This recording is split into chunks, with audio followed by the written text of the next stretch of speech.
Welcome to another episode of Prepper Talk Radio, radio for the ready-minded. We are the podcast for the prepared. Welcome to our live. We are live on Facebook and we are live on YouTube. If you're live with us, please hit the like button so that the algorithm knows that that people like what we're saying or like what we're doing, and so we can spread the word and get more people watching.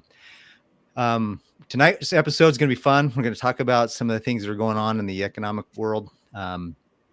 But we also want to remind everybody to check out our website at preppertalkradio.com. Download any resources that we have there available that are the free ones, especially. All that we ask is for your email, and that's going to be because we want to stay in touch with you on that front. If you want to join us in our group chats, please join us on our Facebook at Emergency Prep and Self-Reliance. We'd love to have you join the conversation there. Also, we are trying to build up our Instagram. So if you have a chance to go and jump on Instagram and check out our page there, we're going to be dropping some clips from our show and other tidbits and things that we do. I know Scott does a lot of stuff on TikTok, and sometimes he shares what he does there on our Instagram. So we're going to try to build that as well a bit. So appreciate everybody being with us tonight. I'm going to jump on. Before we get into the topic, actually, we have a new affiliate we're excited about. Scott and I are excited, especially Shane is like, finally, these guys are going to get after it. And the affiliate is, drum roll, Ham Radio Prep. We're going to get on our Ham Radio Prep so that we can actually become licensed operators on the Ham Radio networks. So if you go to hamradioprep.com and you enter in Prepper Talk, that's you just Prepper Talk, you know the code. It's pretty much the same code everywhere you go with any of our affiliates. You get 10% off. And the neat thing about Ham Radio Prep is that they have a really fantastic reputation and they have a guarantee. If you don't pass, you get your money back. So we feel like that was a great program to promote for anybody out there who wants to get ham radio ready, who wants to join Scott and I. Scott started the classes already. I'm a little bit behind, but he sent me the link so I can sign up and get my classes started here pretty soon. And Scott challenged me. He's like, let's have a little race to see who gets there faster. So we'll see. If you want to join us and see who gets there faster, then we can all have a fun, we can all start communicating on ham. Maybe we'll do the podcast on ham radio every other time or some other day of the week. Yeah, that's a good idea. You know, back in my day when I took my test for my license, I had to go to a place. I had to go through a class. I had to study a book. I had to then go to another place, pay a fee, take a written test.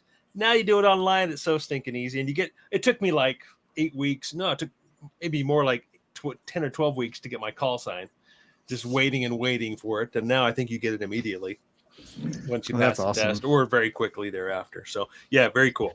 Very cool. Yeah, you get the call sign typically within a day, from what I'm reading from everyone else. But, you know, I decided to take this class. Yes, Shane called us out. Like, Scott, been calling you guys out for years, honestly. Call me out. And I've tried, but I've never gotten fully there. Like, I've even paid deposits to take classes and then they cancel. I'm like, are you kidding me? So this is a great resource because I can do it all online. I've already jumped into the classes. I'm super stoked because it's easy to follow so far. And if you want to jump in the Emergency Prep and Self-Reliance group with us and join the challenge, I want to see who can get done fastest. We had one of our users just promote that she just got her license. I think it was last week or the week before. I think the week before. And that lit the fire. It wasn't enough to be mocked by Bert Gummer over here. I had her in the group say, I got it. And then I got mocked on that post. And I was like, you know what? I'm doing it. And I'd read so many good things. I'm like, okay, it's time. Pull the trigger. No more time for delaying. No more delays. So, and it has a cool little, I have my UV5R right here. It's one of the different radios I have, but it even has a free class in there on this specifically for all you ham aficionados. So I'm stoked. It's time. Bring it. And what's cool about it is that I have a buddy of mine that's ham radio guy, and he said that there's, and I don't, Shane, you're gonna look at me like I'm an idiot. Like, apparently there's different levels of ham radio capacity. So you get like the tech level, first level, and then you can go all the way up to like amateur, expert, whatever it is. And you can, the more, correct me if I'm wrong, the more the higher you go, the more bandwidths or the more frequencies, channels, whatever you can actually be on and be legal and not get turned in or, self-policed or whatever and get kicked out. So is that right? The more you can communicate on. And so I think the cool thing about this ham radio prep is that, Scott, correct me if I'm wrong too, because you've been in it already, is that it has access to all you can start off at the first level, get good at that, and then you can go back in and take the next one and just go all the way up just as high as it'll let you go under professional, right? Yep. Yeah. So I did their bundle, which is pretty sweet, $79. But it comes with the technician. That's the starter. Then it goes to technician plus general. And then it goes to, that's first 2 levels. And then level 3 is extra. And the cool thing about it is all of those are in the same bundle. Like you can buy it all at once and do it as you need. And it's all on demand. And they have support. They have 100% money back guarantee. They also have a Facebook group that you can get in there and get additional support as well. So pretty sweet. I'm super stoked. Shout out. Hey, Garrett, what's up? Welcome to the channel today. Rebecca, good to have you back. Utah Mike, of course, and always. And I see one of our other favorites in here. Good old Web Dad. Man, and the group just keeps getting bigger and bigger every week. So thank you, everyone, for being part of the show. And if you're trying to watch from inside our Facebook group, we're having problems with Facebook not letting us stream inside the group. So go to our page, and you can watch it from there, or easier, hop on YouTube. Yep. And so we hit a milestone actually with our YouTube. In fact, we might be able to start having super chats and other fun things for people to do kind of fun stuff like that. So we're going to work out the details on that, but stay tuned for coming up, because we hit a threshold on YouTube to allow us to collect super chats and have rewards and other fun things for people who are regulars and who donate to the cause. So we're excited about growing and moving forward on all of our platforms and getting going. So financial bubble, every time there's an election year, there's 2 schools of thought. And this is the 2 schools of thought. One school of thought is that the powers that be that are currently in place are not going to allow for a stock market crash because they want everybody to think they're awesome and vote for them and keep them in office. And then there's another school of thought that's no, everything's going to collapse. We're all going to hell in a handbasket, and the economy is not going to be able to survive this. And they're going to collapse it so that when the new guy comes in, they can blame him and see what this new guy did. He ruined the economy. So I don't know where you are on which school of thought you think is going to happen. But the idea here with this conversation today is to talk a little bit about maybe helping you prepare for either. If it does continue to prop up, we still need to be watchful and aware of that. If it's going to collapse and crash, and if what the white hats and the QAnons are saying is true, and Gassara and Nassara, whatever is coming, we got to be prepared for that too. Like are they still around? You still talking about that kind of crap?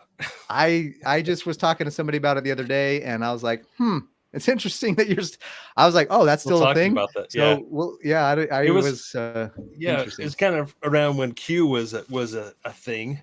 We know that's a psyop, right? So, and I think about that all the time, Parrish, exactly as you laid it out. I think it was perfect. And my opinion is probably I'm leaning towards the conditions are going to extend and pretend for longer, right? I think that's how it's going to continue to be for a while. That the powers that be don't want things to collapse yet. What their reasoning is, who knows what's going to change their mind? Say, okay, now is the time. There's so many crazy things going on around the world. And we say this every single time we talk about this stuff. There's so much going on. It's crazy. and it just continues to be that way and piles up even more and more.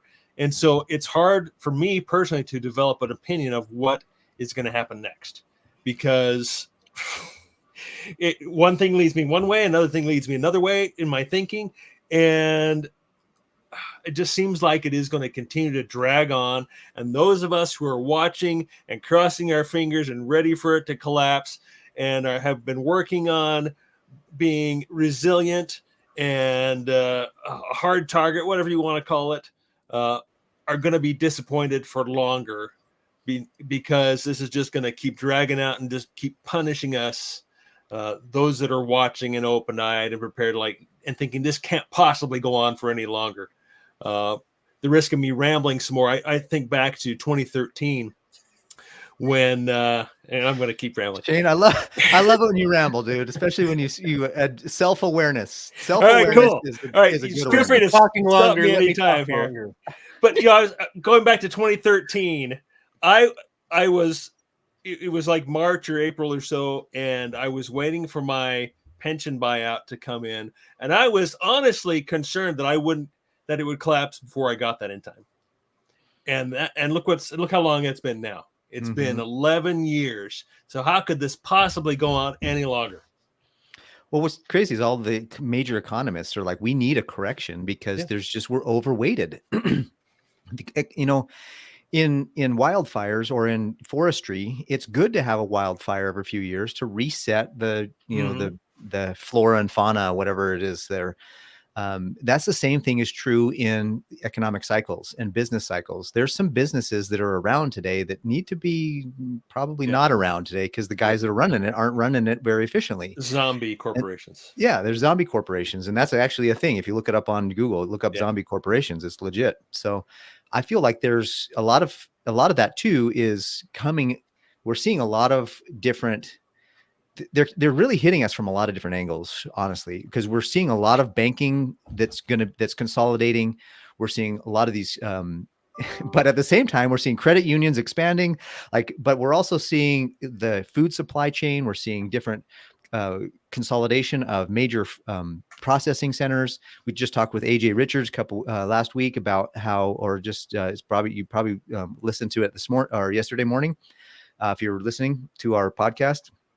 And so, there's a lot of things that are coming at us with a lot of different angles. And when they fund other countries with a lot of money, it's like, where's that money coming from? It has to come from somewhere. And it's just propped up. It's funny. Garrett's on the show right now. He's my brother. He works for a company, and there's no insider trading here, by the way. So he works for a company, and when his company went public, we were like, woohoo, we're going to the moon, baby. Like it's going to be, it's happening. And then all of a sudden it was like, it just went down to like 10% of what the IPO was. And it makes no sense. Like they come out with great quarterly reviews and everything. And it just, nothing seems to get this stock to move in the right direction. And I jokingly told my brother, I was like, it's because I bought shares. That if you want a stock to go down, tell me what it is and I'll buy it. And you can, go down. Like invariably, whenever I get into the stock market, that stock will crash. I actually was joking with another guy on Facebook in another financial group I'm in. And I was like, hey bro, if you guys want to short any stocks, just let me know which one and I'll go buy a bunch of shares and it'll tank and you guys can, make a ton of money off me, but let's just split the difference. So there's just lots of crazy things happening in the marketplace right now to keep us going. Do you guys remember we had Jester from It's Doomsday podcast on a while ago? We talked about his theory that the market's not going to crash the way we think it's going to crash because the elites are trying to hold on and suck as much money out of it as possible. It's their system. They don't want it to fail. Mm-hmm. And I was thinking about that as Shane was doing his not to prolonging his monologue, but I was like, oh man, I remember when we talked about this with Jester, and he's like dead that like nothing's gonna go terribly awry. It's gonna bump and then it'll resurrect itself for a season way before anything goes bad. And I'm probably misquoting, but I love that dude. I think we're in a position right now where it has to correct. But we've been here for like 8 years. 9 years. where it Well, has to correct. Since And- before 2008, honestly, before the last big crash. Well, Yeah. at least there was a little bit of correction in 2008, at least. But for the Yeah. last 15, 16 years, we've needed another one big time. Well, and what's funny just is, got like, worse, are you yeah. guys familiar with a guy by the name of Martin Armstrong? Yeah. Have you heard that name, Martin Armstrong? Yeah. You know who it is? He's an analyst and he's an advisor as well. And he travels Yeah. the world. He advises governments and central banks and everything. He's a smart guy. I don't know if I agree with everything he says, Yeah. but he's a smart guy. Yeah, I should listen to him. He's called a lot of the different downturns in a lot of different countries. Not all of them. He hasn't been 100%. Nobody bats 1,000, right? Nobody But he's called a lot. And it's funny is because 3 days ago, they dropped a video, an interview he did over on the USA Watchdog. Okay, They cool. dropped a video and he's like, you need 2 years of food storage. Everyone's going to be out of food this summer. It's going to happen. And he's going nuts about it. And I'm like, nah, like I'm not worried about it, but I am eager to see what corrections do happen. I don't think we're going to see massive corrections this year because of as Paris was talking about in the beginning, because of the election. But also, here's what's weird. We talked about this the other day. Why are we not seeing commercials? Why are we not hearing about the campaign? This is the quietest in my entire life I've ever heard from a campaign. I got a text last night from Donald Trump saying, hey, please help. They're trying to throw me in prison, to which I replied, stop, because I knew it was fake. But yeah, that's the only thing I've heard about the election, really, is this weird random text at like 11 at night. Wow. Yeah. Wow. It's interesting what WebDad just said. I may have mentioned this in the past. Watch the sales of private jets and yachts. The wealthy like to buy hard assets to protect their wealth. Interestingly enough, I was on a conference call yesterday, and there's a guy that was extremely wealthy, and you might even know him if I'd mentioned his name, but he was talking about how he's going to be traveling to the Bahamas in the next couple of weeks to get a nice yacht. And so it's interesting that you bring that up, because he's a big proponent, and he actually consults with countries to help them bring on digital currencies. And so that's a huge push to go digital, which scares the living daylights out of preppers. And I don't understand. Like, I was actually talking to another guy who understands the precious metals market. Like, he's into the precious metals. He knows and understands the importance of gold and silver, and he like promotes it like mad. But then he starts talking about, how can we digitize gold and silver? And I'm like, bro, did you just say what I think you said? Like, Yeah. how do you digital? Because transactions, as you know, everybody knows that transactions are digital. And if we have to rely on only digital transactions, that's where the problem is. That's where economies can collapse more quickly, or at least they can be controlled more quickly. Controlled. Because you can push a button, type a couple, lines of code, and before you know it, whatever you thought you had, the 1 and 0 you had in your account is no longer is all zeros and no ones. You know what I mean? Yeah. So to me, it's kind of scary to think about how there's so much. This guy, first of all, this wealthy dude buying a yacht, and then he's talking about how he's going to help he's talking about multiple countries going digital with their currencies and him helping them do that. And I'm like, oh boy, that's nuts. That's nuts as far as I'm concerned. Well, we had another bank collapse a couple of weeks ago. It was either America First. What was it? I'm gonna slaughter it. It's another big bank. It wasn't a huge bank. It was kind of mid-sized bank, from what I understand. But they had done like the other bank collapses last year. Like a full year ago in 2023, in about March or so. They had. In the bond market, and they had to sell bonds, and they lost money, and they were illiquid, and then so they were taken over by the Fed, whoever takes them over. Was it Fulton Bank? No, I wanted to say First American or something like that. It was the opposite of one of the banks last year. The opposite, as in the first word, second word. I just typed in right now, and Fulton Bank went out April 26, 2024. So that was just a couple weeks ago. Yeah, I don't know if I heard about that one, but.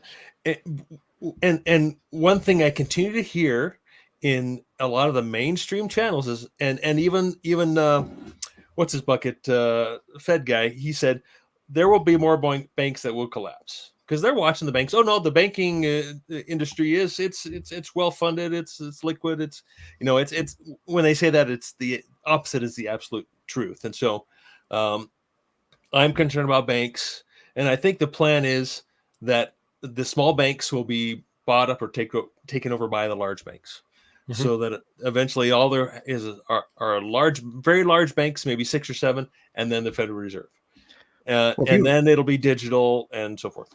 Well, that goes right in line with what we heard on that super famous economist who was on Glenn Beck, that show we did last month. That's right. He talked about how the idea is to get to one or get to very few more centralize the banking altogether.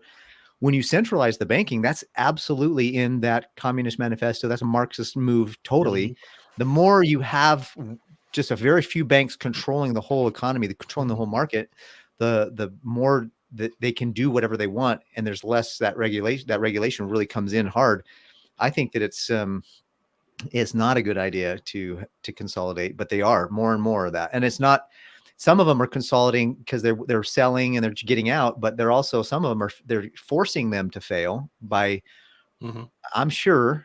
I mean, I don't have any receipts to prove this in front of me, but you just know as well as I do that the elites are like, hey, what can we do to get that bank over there to fail so that we can buy it up, at a discount? Well, we know that the debt notes too, because they flip that as an asset. What's funny is I was just looking at the jet sales and yacht sales, and they're projecting 24 to 27 as the most stable growth in private sales for jets and yachts. The rich are getting richer and the poor are getting poorer. Travel's increasing. And I started thinking, what we just saw a whole bunch of sales, tons of sales from Facebook, tons of sales of Walmart stock. Like they're flooding the markets with all this stuff. They're taking it out of adjustable markets and moving it into solid assets. So the elites that's where they got their shares. Yeah, liquidating. They're in process, I believe. But I mean, we're also stuck at a tipping point with the housing market where all these deferments are going to be turning into foreclosures. Mm-hmm. All the forbearances are expiring. So then what? Honestly, I think it's just going to get bought out by BlackRock groups, and they're going to continue to fill them with illegals to further their purpose and get paid more. Well, the banks, their product is debt, so they want to sell more. It's a product, and so we know that their strategy is to issue debt, have whoever borrow the money, they default, and then the bank takes the assets. You print currency out of nowhere and you confiscate something real, and that's the way things are going, in my opinion. That's what I see, and we'll be on the bottom of the totem pole, and they'll be on the top, and there won't be many, if any, in between. That's what I see. We remember that I think it was episode. I think it was one of our lives we did actually with Paul Hutchison. I think that was his name. With the Sound of Freedom guy. Yeah. Oh, yeah. Okay. Mm-hmm. Paul Hutchinson. He actually started recently. I know he's been really a big proponent about the child trafficking issues, but he started talking about. He's a billionaire, I think, or multimillionaire. Anyways, he's a decamillionaire or something like that. Mm-hmm. And he started talking about on his channel preparedness. He's talking about food storage. He's talking about getting people ready and prepared. And there's an idea amongst us, and I don't know if it's as legit as we might think it is, but there's an idea amongst us that the elite know something we don't know. The rich know something we don't know. And this guy's in the multi-bajillionaire kind of whatever category of people, and he's a good guy. From what we had a great interview with him, and we feel like he's a good guy. And so if he's talking about preparedness, it's probably because he knows and he sees some things on the horizon that are also that he's feeling like in his heart he needs to get that out as well. So there's just a reality that right now the being prepared financially prepared is as important as anything else you can do. And that's the thing, is like start with one thing that you feel good about in your preps, and slowly, don't get overwhelmed. Don't you get to the point where like, I got too many things to prepare for, I'm just going to throw up my hands and forget it all. No, take time to sit down and say, okay, I've got, a dozen things to prepare for. Let's start with the first one, get prepared for that, then move to the second one, get prepared for that, etc. So we don't want you to be overwhelmed by all the things to be prepared. And also you got to remember, I've been doing this for, really been doing this for 10 years. And when I started, I was already behind Shane and Scott. And so they've been doing it longer than I have. And the good news is that the learning curve I've had anyways, has been fantastic. And so I've been able to get preps in so many different areas. And I'm definitely focused on helping people prepare financially and get their financial houses in order. And I'm building up a bunch of stuff for that in my own influence. And so this whole thing, the reality is that we need to get out of debt as fast as possible. And we need to stop the consumerism attitude. I think I think it was, let's bring Jordan Peterson back into this episode. So I was listening to an interview with Jordan Peterson and I think Patrick Bet-David, and Jordan Peterson asked Patrick Bet-David, how much money do you have to make to be in the top 1% of income earners globally? And Patrick Bet-David was like, I don't know, 50,000, 60,000. And he said, no, it's $32,000. So imagine you're in the top 1% worldwide financially, making 32,000+ a year. If you make more than that a year, you're in the top 1% worldwide. So is it really I don't make enough money problem? Or is it really more of a I spend too much money problem, and I'm too big of a consumer, and I'm constantly influenced by whatever ads or TV shows or whatever these guys have PhDs in getting you to give them your money. Like, what are you doing to defend yourself and prepare yourself against that? Because you don't have to have the bigger car, the bigger radio, the bigger TV. I literally got my Costco ad today. Everybody on this show probably listens to, it has a membership at Costco or Sam's Club. And it was like, you can get the 65-inch TV for this much, or the 75-inch TV for this much, or the 99-inch TV for this much. And I'm like, oh no, I have bigger, 4 TVs in my house, and I'm already thinking about, I got to get the next bigger one. Do I really though? Do I really like? It's really. I feel like it's not so much of I don't make enough money. And granted, we do need to make more money, but it really is more of a we consume too much. Well, it's prioritization of funds, right? I love going out to eat because of the convenience. However, if I go get a burger and fries and a soft drink now, it's $20 at a lot of places. That's crazy. Yeah. Right? If I try to take my whole family out to eat, we're like $60-$70 easy. Yeah, that's a lot of money. And I went last night. I went to the grocery store and I just wanted to see, because the grocery store's getting bad too. I just wanted to see. I was buying everything for last night's dinner just to see how much that alone would be. And I made enough to feed us for 3 meals out of last night's dinner, and it cost me $43. 3 meals for your across whole all of us. That's 12 plates, basically, is how that breaks down to. That's not that expensive, comparatively speaking. But it's still a lot more expensive than growing your own food, canning and taking care cooking of all from your scratch, own right? Cooking from scratch. Like, and I built all, basically I mostly cooked from scratch, made my own Alfredo sauce. I sent you guys pictures. You sent me that. Is that what you sent me that picture of last night? Yeah, that was my chicken Alfredo. Bacon. I did Alfredo chicken with breaded, pan fried, delicious panko chicken. But here's the thing: like, everything we do has an opportunity cost attached to it. If you buy the big TV, that money's now gone. And if another opportunity comes along that could have done better in that area, the opportunity cost is what's costing everybody everything right now. We're so ingrained in, I gotta buy this. What's next on my Amazon purchase list today? What's next on my shopping cart? Yeah, you could call it a malinvestment.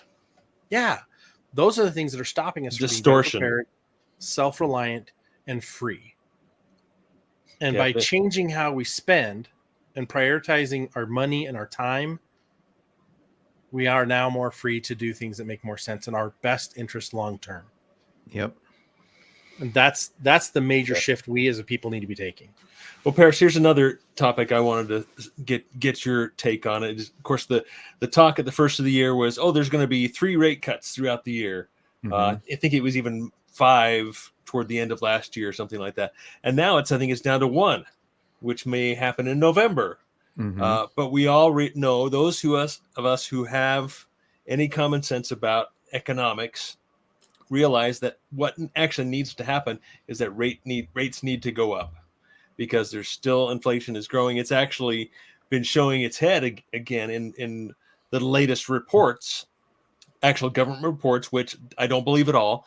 I think they're completely manipulated. And anyway, it's a long story, but even those reports are saying that inflation is ticking back up, and that the economy is turning downwards, or rather the GDP and other ways they measure the economy are turning downwards. However, so slightly, a couple 0.1%, which, stretched out for a year, it's larger than just a month over month.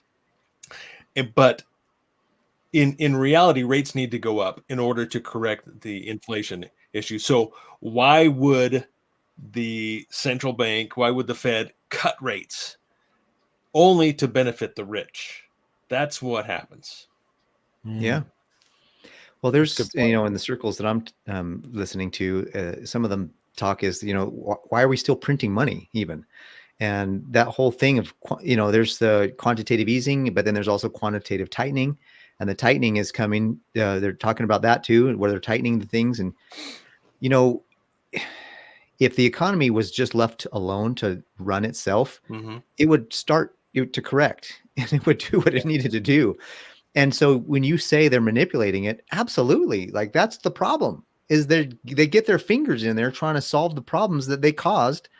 It's like what's that old adage? The problem solution, what's that? Problem reaction solution. Problem reaction solution. Our solutions. Yeah. So that's a government phrase, right? We're here to. I'm from the government. We're here to help you. Yeah.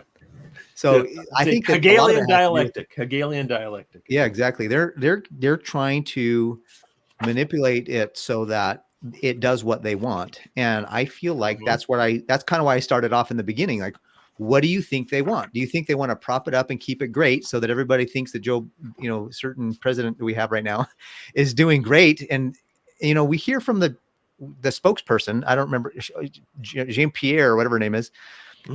Everything's great. The economy's great. The border's safe. Everything's great. What, are you on drugs right now, chick? Because that's not what we're seeing in the real life, in the real world. And so I don't know the answer, Shane, either, but I just know that the more they keep printing money, the more they continue to send that money, the more they devalue the dollar. I mean, we see countries around the world, the BRICS nations are now becoming more and more popular. We're seeing more and more of that move that direction. It's just getting to the point where, like Scott says, we have to have a change and correction, but we've been saying that for 8 years now. And so when is it going to happen? We've probably been saying it for longer. You know what I mean? And so that's where I'm like, okay, listen, everybody, if you have a good income right now and you have a positive cash flow, stop consuming and start putting your money into preps and assets, physical assets yourself. Like, you may not be able to buy yachts. You may not be able to buy, a jet, but you can buy gold and silver. You can buy gold backs. In fact, if you do, click the link in the description below and use our link to buy the gold backs. But you can buy assets. You can buy food. You can buy power. You can buy solar power. You can buy generators. You can buy backpacks and knives and gear, and you can get prepared and be ready. Because if it's true that there is going to be a run on the stores and that we won't have food, and if it's true that the big farms are being consolidated into one, then we're going to need to have local food supply, but local food sources. Get into gardening. Get into make partnerships with local ranchers so that you can get some meat. AJ Richards had a great suggestion. He says, look, you need 1 male rabbit and 3 female rabbits, and you can have 450 pounds of meat a year. Mhm. And you learn to process it. I mean, I don't know how much, Practical, I think it was, that put a quote in the, you actually showed it earlier, Scott, that somebody went out for steaks for $153. Well, 2 people for $153 for steaks. That's a lot. You process 2 rabbits for probably $20. You could feed you got rabbit steaks Cheaper. or whatever.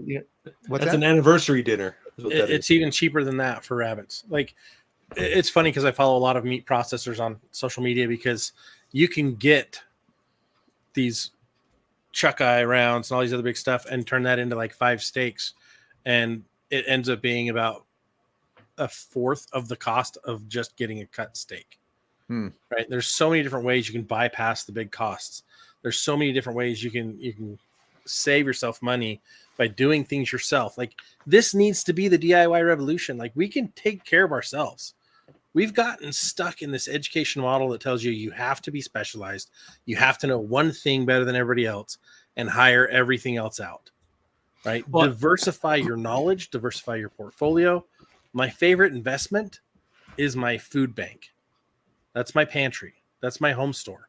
And it's not just food, right? I've got extra pants. I've got extra underwear. I've got extra socks, lots of socks. I've got different things, meds. I've got Band-Aids and I've got all kinds of stuff, but I'm rotating and rotating. I'm FIFOing it. First in, first out. I'm rotating those things so that I have, as you'd call it in a business strategy, a rainy day fund. Every business that's smart has a rainy day fund. They put money away for disasters in their local economy, their international economy, their supply chain. They try to prepare for and reduce those issues by having a rainy day fund. And that's what your home store is. Yeah. Investing. I talk about words all the time, right? I maybe make some of you sick. I've got, my book out here, Webster's Dictionary, out here again, looking up the word economy. In my opinion, that word shouldn't even exist, because that assumes that it can be regulated, maintained, and manipulated, that there is actually a system that shouldn't just stand on its own, right? Economy is something that is managed.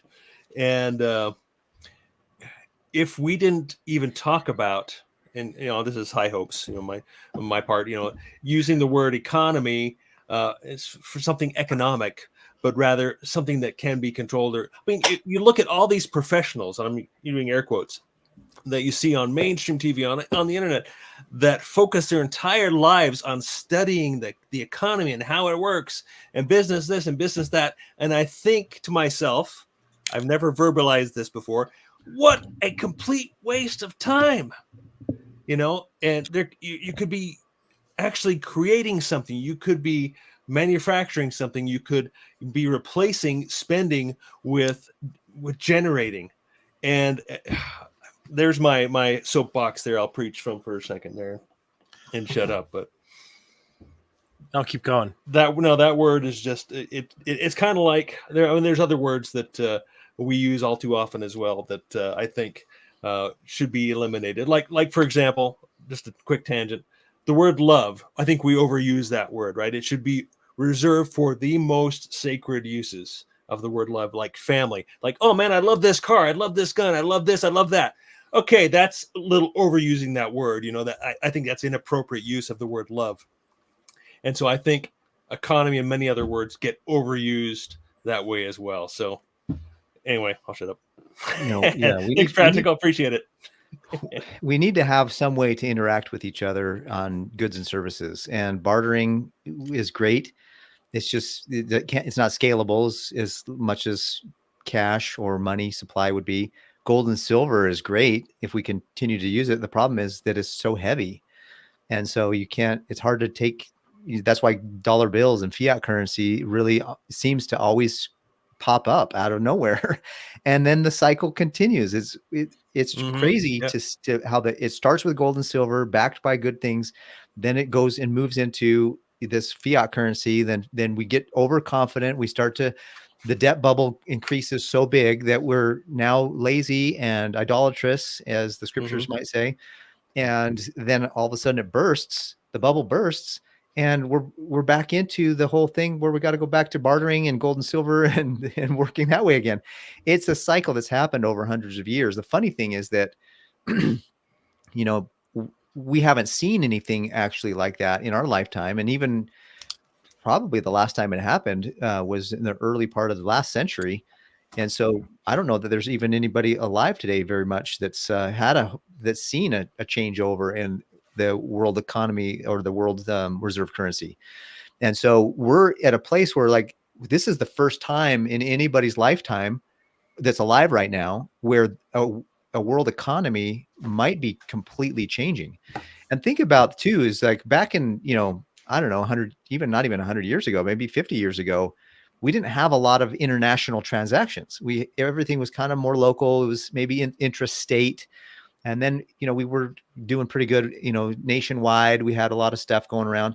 Today, everything is dependent upon other countries and other economies. So if the Chinese right now, and there's a huge issue going on in their economy with all the propping up that they did, and they built whole cities that aren't even filled with anybody. And they were what was it? I can't remember what it was, but there was a whole residential group there that was going to go under, and the government had to come in and save it because everybody had a significant portion of their retirement in that company's stocks. And so they had to come in and save them. Well, now we've got what's going on in Europe and all throughout the Middle East and everywhere else. Like, we have world issues now. Well, Japan right now, you see what's going on in Japan. Yeah. In Taiwan with their, we got problems with they're the biggest producers of processors, right? Chips, chips in the world. If they go out. Yeah. Well, Japan's their currency's been dropping like a rock against the U.S. So what do? They sell a bunch of U.S. treasuries, which then reduces the demand for treasuries. The price goes down, interest rates go down, whatever. So it's all manipulation.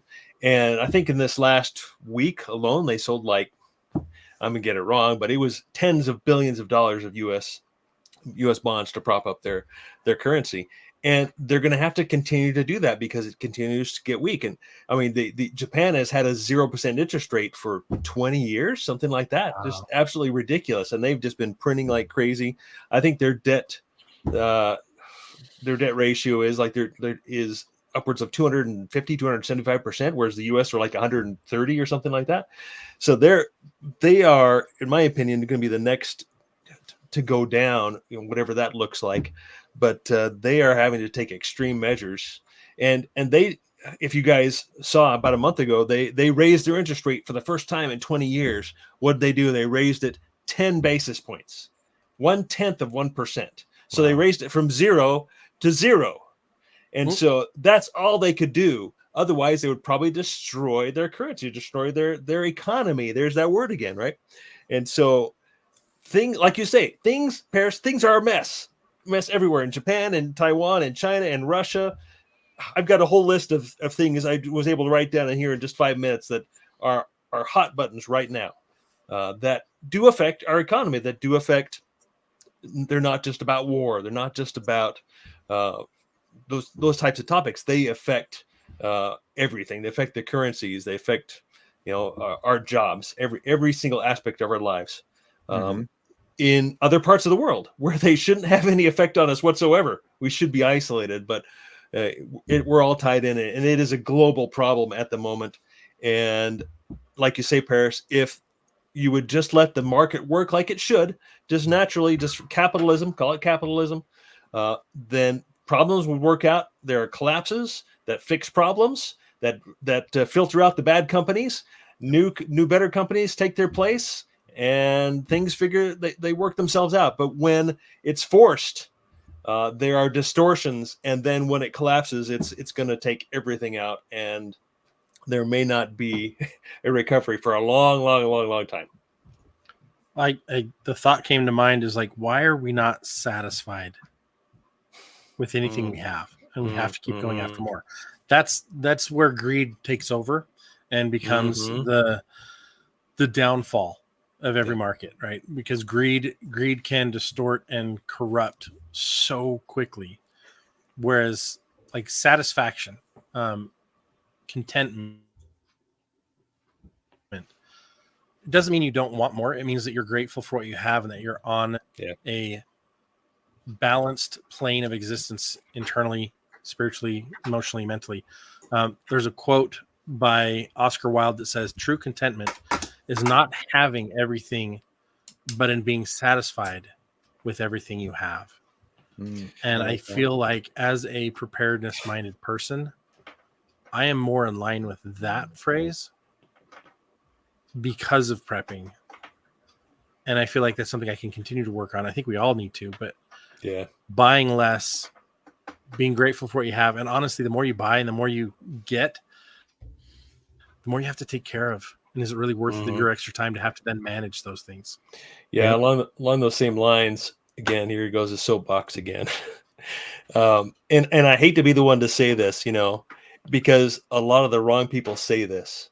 And I don't agree with it, because I agree with you keep what you earn. I absolutely believe in private property, but, and take this with a grain of salt. Why does anybody need $1 billion? Why does anybody need 10 million, $100 million? I'm not that man to say that. I don't mean that. But I think, like you're saying, Scott, you're absolutely right. If you had that right perspective, you would never have any desire to get that kind of wealth, which is what feeds the system, which is greed, which is the reason why there's an economy at all. That's why there are companies that build huge cruise ships and yachts and these supercars and great. If you can afford it, great. I have nothing against you. But just like you said, Scott, be satisfied with your life. The reason we're really here.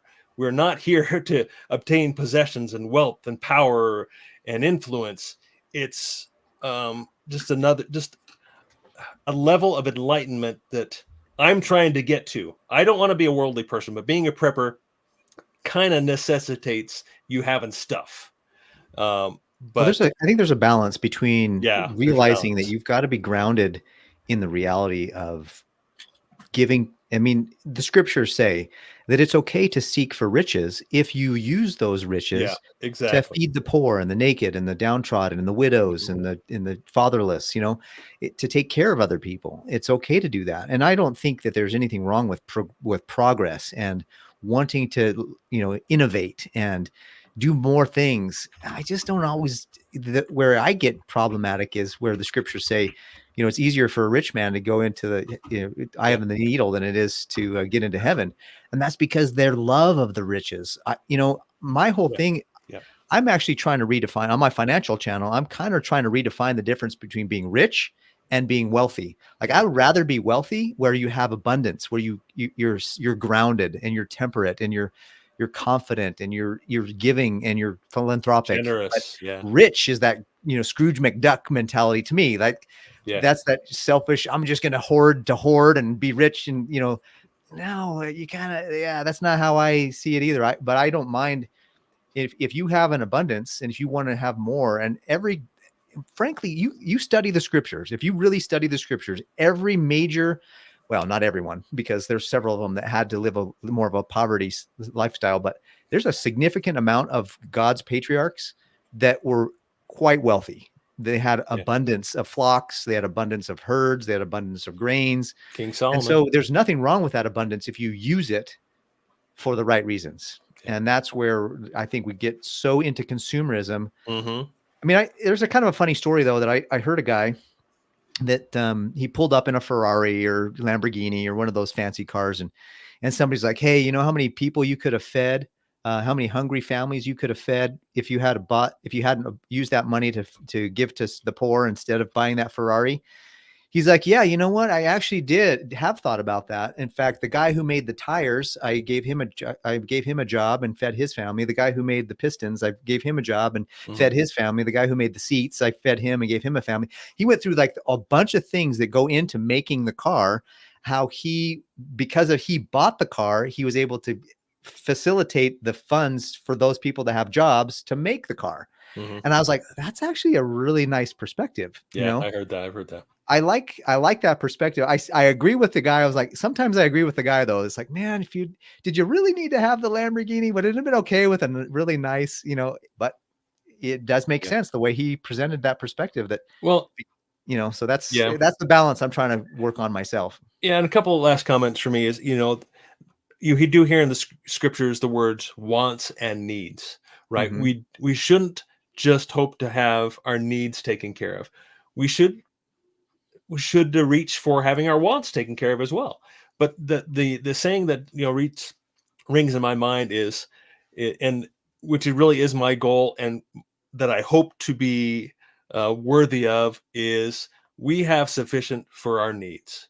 That's something that I think of every single day. And so having a nest egg, having savings, having uh, a lot of money, a lot of wealth, it does provide for the future needs of myself and my family. So I guess that's about all I have to say on that. No, I agree. It's just a balance. That's the reality of life, is that we've got to maintain that balance. And I think if we keep ourselves focused on what's important, and there's a whole movement for minimalism right now, and there's a reason for it, I think it's because we've gotten to the point where we realize, you know what? I feel like the marketing companies and other things just got to the point where they overdid it. And now, especially with 2020 and everything that came in, I think people are more conscientious now of, wait a minute, we don't need stuff. We need resources. We need money. We need to have reserves. We need to have, we need to be prepared. And so I feel like there's a shift happening, and the more and more we can help people understand that, the better we can move forward. So, if you're in a place financially where you have a positive cash flow, use that to build yourself, like the old analogy of the airplane.